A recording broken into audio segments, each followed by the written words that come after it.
Hello future IITians and NITians. तो आज अपन बात करेंगे इलिप्स के बारे में। जेईई मेंस 2024 के अप्रैल सेशन में जो भी क्वेश्चंस इस चैप्टर के रिगार्डिंग आए उन सबको अपन यहाँ पे डील करेंगे। बट बिफोर दैट इसी तरीके से अपन ने लगभग सभी चैप्टर्स को कवर किया है, चाहे वो जनवरी सेशन के क्वेश्चंस के रिगार्डिंग हो या अप्रैल सेशन के, जिनका लिंक आपको नीचे डिस्क्रिप्शन में मिल जाएगा। आप लोग वहाँ से जाके चेकआउट कर सकते हैं। अब बात करते हैं इसके क्वेश्चंस के बारे में, जिसमें पहला वैसे देखा जाए तो इलिप्स में ज़्यादा क्वेश्चंस अप्रैल सेशन में पूछे भी नहीं गए थे। जैसे कुछ क्वेश्चंस यहाँ पे पूछे गए थे जिन सबको अपन यहाँ पे डील करें। फॉर एग्जांपल पहले क्वेश्चन की बात करें तो अपने को एफ एक्स और जी एक्स फंक्शन दे रखा है, उसके बाद ए और बी की वैल्यूज दे रखी हैं। अच्छा, यहाँ पे थोड़ा सा चेंज है कि ये ए स्क्वायर नहीं, ये ए और ये बी स्क्वायर की जगह बी है। इस तरीके से क्वेश्चन अपने को दिया हुआ है, इसकी वैल्यू बतानी है। अब देखो यहाँ पे अगर आपने 12th पढ़ा हुआ है तो सीधे सीधा आपको दिख रहा होगा यहाँ पे एफ ऑफ जी एक्स लिखा हुआ है, ये है ना, और ये वाला जो है जी ऑफ एफ एक्स लिखा हुआ है। यानी कि फॉग और गॉफ फंक्शन, जिनको अपन कंपोजिट फंक्शन बोलते हैं, उनके बारे में यहाँ पे बात की जा रही है। लेकिन अगर आपने 12th नहीं पढ़ा तो थोड़ा सा बेसिक अंडरस्टैंडिंग इनके बारे में कर लेते हैं। जैसे ए की वैल्यू जो है उसके बारे में ये क्या कहना चाह रहा है, ये अपन से कहना चाह रहा है कि एफ ऑफ जी एक्स लिखा है। जैसे जनरली अपने पास क्या होता था, एफ ऑफ एक्स लिखा होता था ऐसे, यहाँ पे एक्स और इसके इक्वल में कोई फंक्शन होता था, जो एक्स की वैल्यू है उसको यहाँ पे डालते थे। अब यहाँ पे जी एक्स लिखा है, जिसका मतलब, अब देखो जैसे यहाँ पे जी ऑफ 10 लिखा है, जिसका मतलब यहाँ पे एक्स की जगह पे 10 है।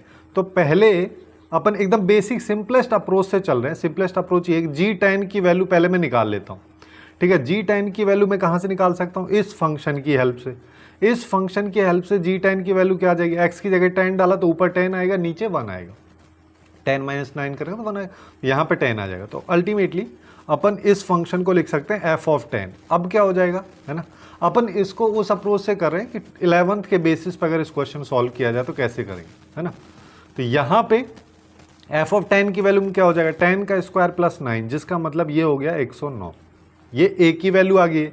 सिमिलरली मेरे को बी की वैल्यू निकालनी है। अब बी की वैल्यू निकालने के लिए क्या है, बी के वैल्यू के बारे में ये बोला है जी ऑफ एफ ऑफ 3, है ना, जिसका मतलब एफ एक्स फंक्शन में एक्स की जगह 3 डालना है। 3 डालेंगे तो अपने यहाँ पे क्या आएगा, 9 प्लस 9 यानी कि 18। जी ऑफ 18 मेरे पास में आएगा। जी ऑफ 18 को निकालने के लिए जी फंक्शन में एक्स की जगह 18 डाल दो। 18 ऊपर हो जाएगा, 18 माइनस 9 करोगे तो नीचे 9 बचेगा, यानी कि 2 ये पे आ जाएगी। तो मेरे पास अब अगर मान लो मैं इलिप्स की इक्वेशन की बात करूँ तो एक्स स्क्वायर बाई यहाँ पे आ जाएगा ए स्क्वायर, यानी कि 109 प्लस वाई स्क्वायर बाई 2। ये अपने पास में इक्वेशन है, बस इसका थोड़ा सा ध्यान रखना है क्योंकि यहाँ पे ए है, ठीक है, ये ए है और ये बी है। ए स्क्वायर बी स्क्वायर नहीं है, क्योंकि अदरवाइज फिर इनका स्क्वायर करना पड़ता। अब देखो, अब अपने को यहाँ पे ई की वैल्यू निकालनी है। ई की वैल्यू क्या होगी, 1 माइनस, अब सिंपलेस्ट फॉर्म में आप इसको ऐसे याद रख सकते हैं, स्मॉल डिवाइड बाय लार्ज, है ना। A square b square by A square होता है, अदरवाइज अगर देखोगे तो 1 माइनस यहाँ पे क्या आ जाएगा, ये स्क्वायर फॉर्मेट में, ठीक है। तो यहाँ पे आ जाएगा बी का, जैसे देखो थोड़ा सा ये और देख लेते हैं कि जैसे x square by A square plus y square by b square equal to 1 होता है, तो e square equal to 1 minus b square by A square होता है। अब ये स्क्वायर में वैल्यू अपने को यहाँ पे ऑलरेडी दे रखी है 2 और 109, तो अपन यहाँ पे बोल सकते हैं 107/100। ये ई स्क्वायर की वैल्यू मेरे पास में आएगी, ठीक है।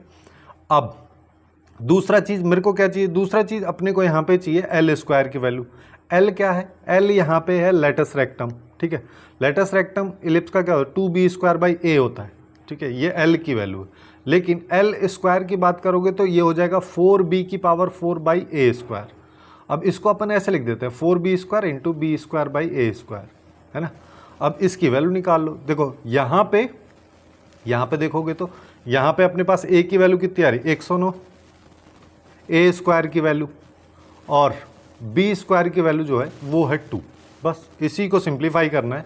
तो मैं यहाँ पे क्या कर दूंगा, 4 आ जाएगा, बी स्क्वायर की वैल्यू 2 आ गई, ऊपर भी 2 आ गया, और ए स्क्वायर की जगह 109। तो अपने पास में यहाँ पे आ गया 16/109। अब देखो ये एक्चुअली में एल स्क्वायर की वैल्यू, अब अपन से पूछा है 8e square plus L square, तो 8 को मल्टीप्लाई कर दो ई स्क्वायर से। ई स्क्वायर की वैल्यू कितनी है, 107/109 प्लस 16/109। तो 109 के ऊपर में यहाँ पे कितना आ जाएगा, 856 प्लस 16।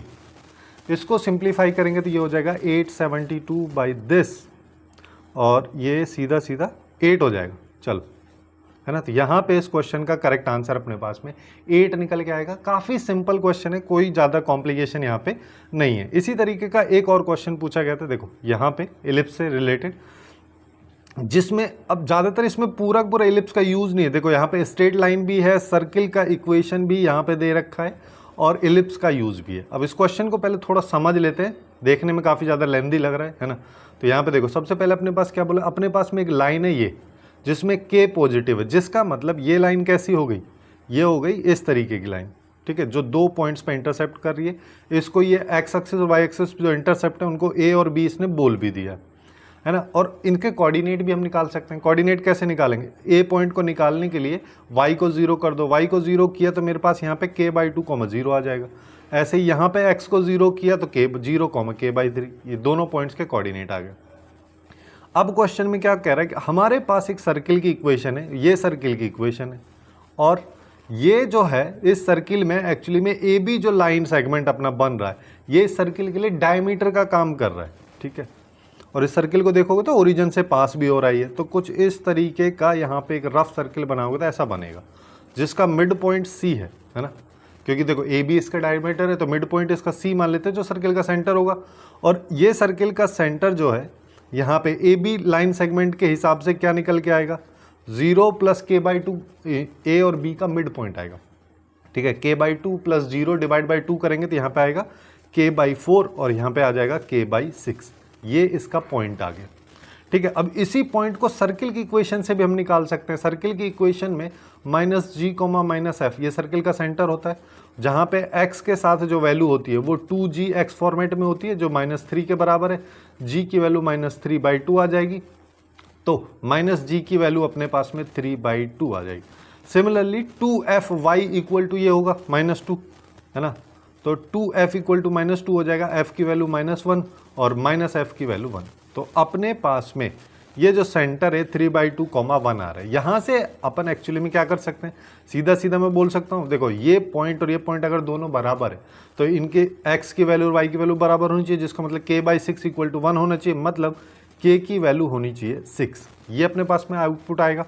अब k की वैल्यू अपन ने निकाल ली। अब देखो क्या बोल रहा है, अब अपने पास में ये इलिप्स है ना। इस इलिप्स को देखो तो ये क्या है, x² + 9y² = k², यानी कि 6 का स्क्वायर यानी 36। 36 से दोनों साइड डिवाइड कर देते हैं तो x² / 36 आ जाएगा प्लस y² / 4 आ जाएगा = 1। ये इलिप्स की इक्वेशन हो गई, जो उसका स्टैंडर्ड फॉर्मेट है उसके बेसिस पे, है ना। इसको अपन ऐसा भी लिख सकते हैं चाहो तो, कि x² / 6 का स्क्वायर प्लस y² / 2 का स्क्वायर = 1। अब क्या कह रहा है, अब यहाँ पे बोल रहा है कि इस इलिप्स का मेरे को लेटस रेक्टम का लेंथ बताना है, जो अभी पिछले क्वेश्चन में किया वही सेम चीज, यानी कि L ये बताना है लेटस रेक्टम का लेंथ। ये क्या होता है, 2b² / a, तो 2 इंटू, अब b² देख लो यहाँ पे क्या है, b² अपने पास में क्या आ जाएगा 4 इंटू बाई a। अब यहाँ पे a² 36 है, जिसका मतलब a की वैल्यू 6 आ जाएगी, तो ये 3 होगी। तो अल्टीमेटली मेरे पास 4/3 आ रहा है। अब क्या बोला है, ये जो लेटस रेक्टम की लेंथ है ये m/n के फॉर्मेट में है, ठीक है, m/n, जहाँ पे m और n एक दूसरे के रेस्पेक्ट में को प्राइम नंबर्स हैं, जिसका सिंपल सा मीनिंग अपन ऐसा समझ सकते हैं कि ये दोनों जो वैल्यूज न्यूमरेटर डिनोमिनेटर में आ रही, ये आगे चल के एक दूसरे को डिवाइड नहीं कर रही, उस फॉर्मेट में मेरे को इसको क्रिएट करना है। जैसे कि 4 और 3 एक दूसरे को आगे चल के कहीं डिवाइड नहीं करते हैं, तो अपने पास ये इनका को प्राइम वाली फैक्टर आ चुके हैं, ठीक है। तो यहीं से अपन m की वैल्यू को बोल सकते हैं 4 है, n की वैल्यू को 3 बोल सकते हैं। अब जो पूछा है उसको निकाल लेते हैं। ये क्या है, 2m + n, यानी कि 2 × 4 + 3, ये हो जाएगा 11, और यही हो जाएगा इस क्वेश्चन का करेक्ट आंसर। काफ़ी सिंपल सा क्वेश्चन है, इतना इसमें इलिप्स का यूज़ भी नहीं था। यहाँ पे ज़्यादातर दोनों क्वेश्चन जो थे लेटस रेक्टम से रिलेटेड ही आए थे। इसके अलावा एक और क्वेश्चन पूछा गया था इलिप्स से रिलेटेड, जिसमें हाइपरबोला को भी इंक्लूड किया गया और इलिप्स को भी इंक्लूड किया गया है ना। इस क्वेश्चन को अपन नेक्स्ट जो वीडियो होगी, है ना, या फिर ऐसा बोल देता हूँ हाइपरबोला वाली जो वीडियो होगी उसमें अपन इसको डिस्कस करेंगे, जो कि नेक्स्ट वीडियो यहाँ पे होगी, है ना। तो यही कुछ क्वेश्चन थे जो कि इलिप्स चैप्टर से रिलेटेड जेईई मेंस 2024 के अप्रैल सेशन में पूछे गए थे। सो आज के लिए बस इतना ही. Hopefully you guys find it useful, and if you find it useful then please do like, share and subscribe.